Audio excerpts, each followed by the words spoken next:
Good evening everyone. हम theorem कर रहे हैं। देखिए स्टेटमेंट क्या है थ्योरम की कि on a finite dimensional vector space X any norm is equivalent to any other norm note. कि क्या है कि किसी finite dimensional vector space x पे कोई नॉर्म है वो क्या है, वो इक्विवेलेंट होना चाहिए किसी अनदर नॉर्म जो कि नॉर्म नोट है। तो सबसे पहले हम समझ लेते हैं कि इक्विवेलेंट होता क्या है, उसकी डेफिनेशन देख लेते हैं।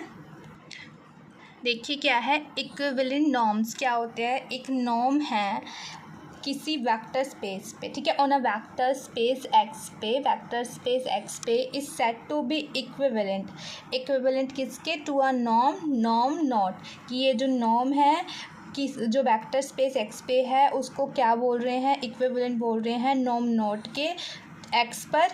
अगर क्या एग्जिस्ट कर जाए, पॉजिटिव नंबर ए और बी एग्जिस्ट कर जाए such that for all small x कहाँ चला जाए, हमारा कहाँ बिलोंग कर जाए, कैपिटल एक्स में। तो वी हैव कि जो नॉर्म ऑफ एक्स है वो क्या हो जाएगा, वो a norm of x naught और b norm of x naught, ठीक है, के बीच में आ जाएगा, मतलब इक्विवेलेंट हो जाएगा वो।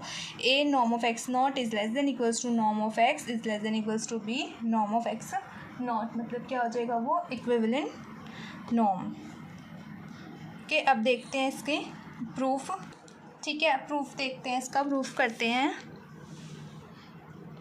हमें कैसा डायमेंशन दे रखा है, फाइनाइट डायमेंशन दे रखा है। तो सबसे पहले हम लेट कर देंगे जो डायमेंशन एक्स है वो इक्वल्स टू किसके हैं, एन के हैं, ठीक है। एंड जो हमारा E1 E2 EN है, ठीक है, एन डायमेंशनल है, EN तक जाएगी हमारी basis, be a basis for x, किसके लिए है ये, एक्स के लिए, ठीक है। देन एवरी एक्स जो बिलोंग कर रहा है एक्स में, हर एक एक्स, देन फॉर हर एक स्मॉल एक्स जो कि कैपिटल एक्स में बिलोंग कर रहा है उसके लिए क्या है, हैज़ अ यूनिक रिप्रेजेंटेशन। क्या है, यूनिक रिप्रेजेंटेशन, ठीक है। तो हमने क्या लिखा कि जो x है मतलब x की यूनिक रिप्रेजेंटेशन है, तो x को कैसे लिख सकते हैं, alpha 1 E1 plus alpha 2 E2 कहाँ तक जाएंगे, अल्फ़ा n EN तक, ठीक है। फॉर सम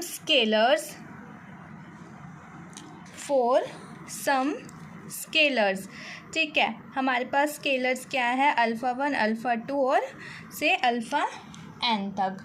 अब हम क्या यूज़ करेंगे, हम एक लैमा यूज़ करेंगे, हम उसकी स्टेटमेंट देखते हैं कि क्या होती है।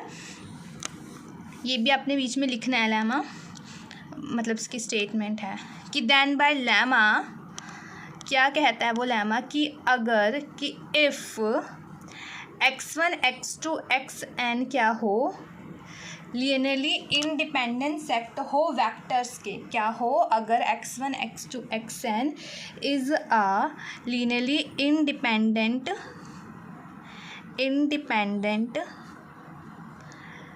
सेट ऑफ वेक्टर्स के क्या हो, लीनियरली इंडिपेंडेंट सेट हो, किसमें, नॉर्म्ड स्पेस x में, in a norm space x, then there is a number. क्या हो, अगर x1 x2 linearly independent set हो वेक्टर का नॉर्म स्पेस x में, तो क्या होगा कि एक नंबर होगा c, then there is a number, एक नंबर c जो क्या होगा, ग्रेटर दैन ज़ीरो, जो क्या होगा, ज़ीरो से ग्रेटर दैन होगा, such that for every choice of scalars, कि हर एक चॉइस ऑफ स्केलर्स के लिए क्या होगा, स्केलर्स क्या, alpha 1 alpha 2 alpha n। We have, देखो हम कैसे कर सकते हैं उसको, कि जो norm of alpha 1 x1 plus alpha 2 x2 से लेकर अल्फ़ा n xn तक है, हम इसको नॉर्म में लिखेंगे तो ये हो जाएगा greater than equals to c। एक नंबर लिया था हमने c, greater than equals to c, तो ये जो स्केलर्स हैं वो क्या हो जाएगी मोड में, अल्फ़ा 1 अल्फ़ा 2 से लेकर n तक। तो ये लैमा ये स्टेट करता है, ठीक है, यहाँ पे ये लैमा की स्टेटमेंट ख़त्म हो जाती है। तो हमने इस लैमा का यूज़ किया तो हमने कहा कि this imply there exist a positive constancy, क्या एग्जिस्ट कर जाएगा, देखो x1 x2 क्या है, लीनियरली इंडिपेंडेंट है। हमने नॉर्म में ऐसे लिखा तो ये ग्रेटर देन इक्वल्स टू ऐसे हो गया, एक कॉन्स्टेंसी एग्जिस्ट कर गया। तो हमने कहा ये पूरी स्टेटमेंट है लेमा की, तो हमने कहा this imply there exist a positive constancy, क्या एग्जिस्ट करेगा, एक पॉजिटिव कॉन्स्टेंसी जो ग्रेटर दैन किससे है, 0 से, सच दैट, देखो ये ऐसे दे रखा है, norm of α1 E1 plus α2 E2 क्या हो जाएगा, अल्फ़ा एन तक En तक नॉर्म, तो ये ग्रेटर दैन किससे हो जाएगी, C से, और जो ये जो स्केलर्स हैं जो हमारे नॉर्म में थे वो क्या हो जाएगा, हमारा E1 E2 E हट जाएगा और ये हो जाएगा mod of α1 plus mod of α2 से लेकर मॉड ऑफ अल्फ़ा एन तक। दैट इज़, अब ये चीज़ है क्या हमारी, ये तो हमारा x है ना, x अब ये नॉर्म में है तो नॉर्म ऑफ x आ जाएगा, norm of x greater than equals to c। अब ये देखो α1 α2 α3 αn मतलब क्या है, समीशन लगा हुआ है बीच में, सॉरी प्लस लगा हुआ है बीच में, तो हम इसको समीशन में चेंज कर देते हैं, समीशन i पे लगा दे, कहाँ से कहाँ तक है, i कहाँ से कहाँ तक चल रहा है, 1 2 3 4 5 n तक जा रहा है, तो 1 से n तक, तो यहाँ ले लेते हैं अल्फ़ा i, किस में लेंगे पर, मोड में लेंगे, तो हमने इसको ले लिया equation number 1।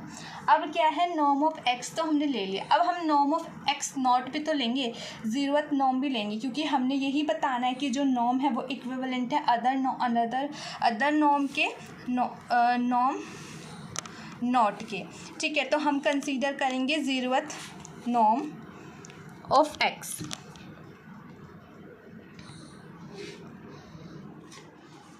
Consider zeroth norm of x, तो दैट इज़, इसका मतलब क्या हुआ, norm norm of x not, ठीक है। अब नॉर्म ऑफ x था वो α1 E1 α2 E2 ऐसे था, तो इसे भी हम ऐसे ही लिख लेंगे, बस लास्ट में क्या आ जाएगा, हमारा नॉट आ जाएगा, क्योंकि ज़ीरोथ नॉर्म लिया है हमने, E2 plus alpha N En, ठीक है। अब ये क्या है, इसको हम कैसे लिख लेते हैं, हम स्केलर्स हैं, स्केलर को हम क्या कर लेते हैं, बाहर निकाल लेते हैं, ठीक है। ऐसे लिख सकते हैं, mod of α1 norm of E1 naught लगाना है क्योंकि क्या है, ज़ीरोथ नॉर्म पे, plus mod of α2 norm of E2, ऐसे करते करते क्या चल जाएंगे, mod of alpha n norm of En naught, ठीक है।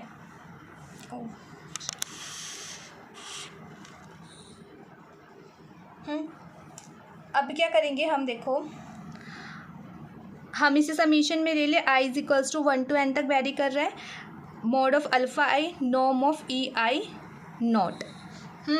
अब क्या करेंगे हम, देखो हमने क्या किया, अब हम क्या करेंगे, जो हमने नॉर्म ऑफ EI नॉट है हम उसको क्या कर देंगे, वो हम उसकी जगह ले लेंगे k, हमने लिख दिया less than equals to k summation i is equals to 1 to n mod of alpha i, हमने लिख दिया कि वेयर, हमने क्या ले लिया k को कि वो maximum i norm of EI not.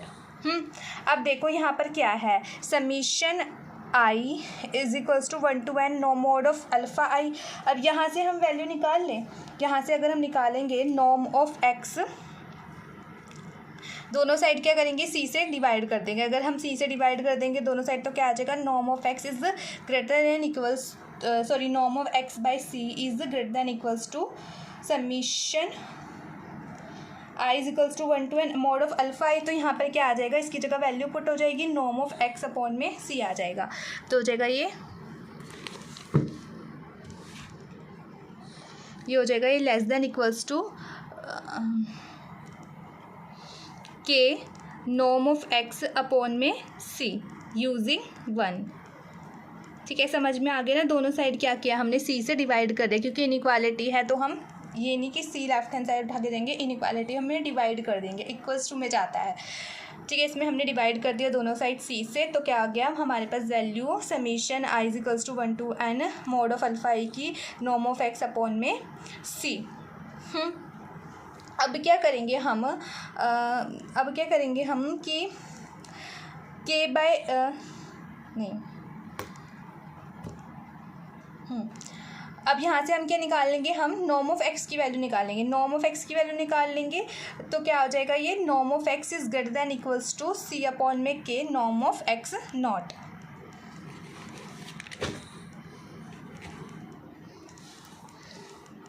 This imply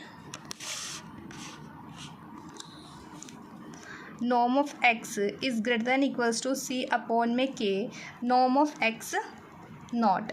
ठीक है, यहाँ पे सी अपॉन में के है, उसको क्या ले लेते हैं हम, ए ले लेते हैं, ए एक्स नॉट। तो यहाँ लिख देते हैं जो हमारा ए है वो क्या है, सी अपॉन में के है ग्रेटर देन 0। हम क्या करेंगे, इस प्रोसीजर को इस तरीके से रिपीट करेंगे और इंटरचेंज कर देंगे किसका रोल, नॉर्म का एंड नॉर्म नॉट का, कि now repeating the above procedure by interchanging the role of norm and norm not. तो हमें क्या मिल जाएगा, देखो नॉर्म को नॉर्म नॉट बना दिया एंड नॉर्म नॉट को हमने क्या बना दिया, नॉर्म बना दिया। तो norm of x naught is greater than equals to norm of X हमने चेंज किया, तो हम क्या कर देंगे, यहाँ पे बी लिख लेंगे। बी और क्या आ जाएगा, वेयर बी है वो क्या है, ग्रेटर देन 0 है। अगर यहाँ से हम नॉर्म ऑफ एक्स निकालेंगे तो क्या आ जाएगा, less than equals to 1/b norm of x naught. दोनों साइड क्या किया हमने, b से डिवाइड कर दिया। ठीक है, ना समझ आ गया। ठीक है, इसको क्या ले लेते हैं हम, 2 ले लेते हैं। अब क्या करेंगे हम, नॉर्म ऑफ एक्स, अब 1/b है उसको हम ले लेते हैं कि वो b डैश है, नॉर्म ऑफ एक्स नॉट इसको ले लिया हमने 3। अब हम कैसे कंपेयर करेंगे, 2 एंड 3 को कंपेयर कर लेंगे, कंबाइनिंग 2 एंड 3 दोनों साइड से देखो नॉर्म आ गया, एक बार वो ग्रेटर देन में आया, एक बार वो लेस देन में आया, तो हम क्या करते हैं, अब कंबाइन कर लेते हैं एंड 3 वी गेट क्या आ जाएगा, देखो नॉर्म ऑफ एक्स है वो ग्रेटर देन इक्वल्स टू क्या है, वो सॉरी यहाँ से नॉर्म ऑफ एक्स है वो ग्रेटर देन इक्वल्स टू क्या है, ए एक्स नॉट के वो क्या है, ग्रेटर देन इक्वल्स टू है। ठीक है, मतलब क्या कि जो ए एक्स नॉट है वो क्या हो जाएगा, वो लेस देन हो जाएगा नॉर्म ऑफ एक्स के, और यहाँ क्या नॉर्म ऑफ एक्स है वो लेस देन है किससे, B dash norm of x naught के। तो मतलब क्या, अभी मैंने आपको क्या बताया था, डेफिनेशन बताई थी इक्विवेलेंट की, तो क्या हो गया, नॉर्म एंड नॉर्म नॉट क्या हो गया, वो इक्विवेलेंट हो गए। ओके, तो ये आपकी थ्योरम यहाँ पे कंप्लीट होती है। बाकी की थ्योरम्स नेक्स्ट वीडियो में करेंगे। Thank you.